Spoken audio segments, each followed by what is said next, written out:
സംസ്ഥാനത്തെ ചൂടിനൊപ്പം പാലക്കാട്ടെ ചൂടും ഉയരുകയാണ്.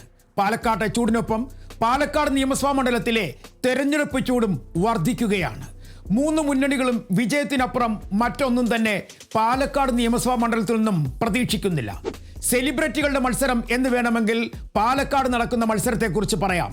ശോഭാ സുരേന്ദ്രനും രമേശ് പിഷാരടിയും തമ്മിലാണ് മത്സരമെന്ന് പറയുമ്പോഴും രണ്ടുപേരെയും തളയ്ക്കാൻ പ്രാപ്തമായ ശക്തി ഇടതു സ്വതന്ത്രൻ റസാക്കിനുണ്ടെന്നാണ് CPIM പറയുന്നത്.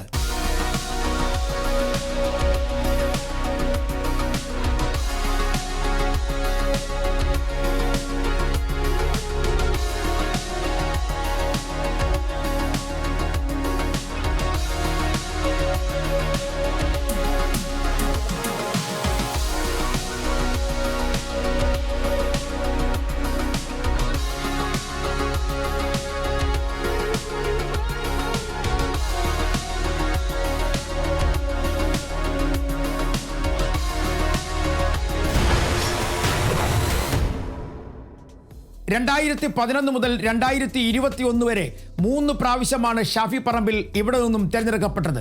പാർലമെന്റ് തെരഞ്ഞെടുപ്പിൽ വടകര പിടിക്കാൻ ഷാഫി പോയതോടെയാണ് ഊഴം രാഹുൽ മാങ്കൂട്ടത്തിനായത്.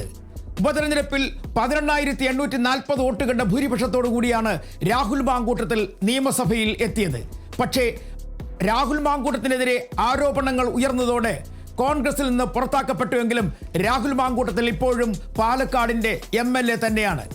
മാത്രവുമല്ല, മറ്റൊരു പ്രധാനപ്പെട്ട കാര്യം, രാഹുൽ മാങ്കൂട്ടവുമായി ബന്ധപ്പെട്ട വിവാദങ്ങൾ കോൺഗ്രസിനെ തളർത്തുമെന്ന് പ്രതീക്ഷിച്ചില്ലെങ്കിൽ തന്നെയും രമേശ് പിഷാരടിയിലൂടെ മണ്ഡലം നിലനിർത്താൻ കഴിയുമെന്നാണ് കോൺഗ്രസ് നേതാക്കൾ പറയുന്നത്.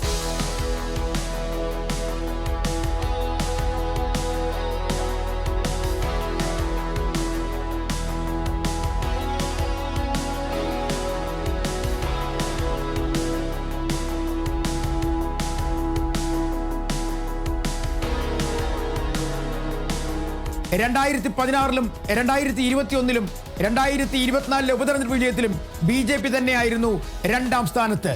2021 ഷാഫി പറമ്പിലും ശ്രീധരനുമായി ഏറ്റുമുട്ടിയപ്പോൾ 3859 വോട്ടുകൾ നേടിയാണ് ഷാഫി പറമ്പിൽ വിജയിച്ചത്. അതായത് ഭൂരിപക്ഷം 3859 വോട്ടുകൾ.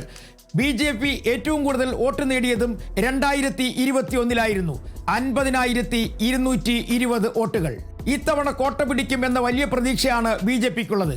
അതുകൊണ്ട് തന്നെയാണ് അവരുടെ സ്റ്റാർ ക്യാമ്പയിനർ അല്ലെങ്കിൽ ഏറ്റവും പ്രധാനപ്പെട്ട അവരുടെ സ്ഥാനാർത്ഥി ശോഭാ സുരേന്ദ്രൻ പാലക്കാട് എത്തിയത്. 2016 ശോഭാ സുരേന്ദ്രൻ പാലക്കാട് മത്സരിച്ചിരുന്നപ്പോൾ 40,076 വോട്ടുകൾ നേടി രണ്ടാം സ്ഥാനം വരെ എത്തിയിരുന്നു.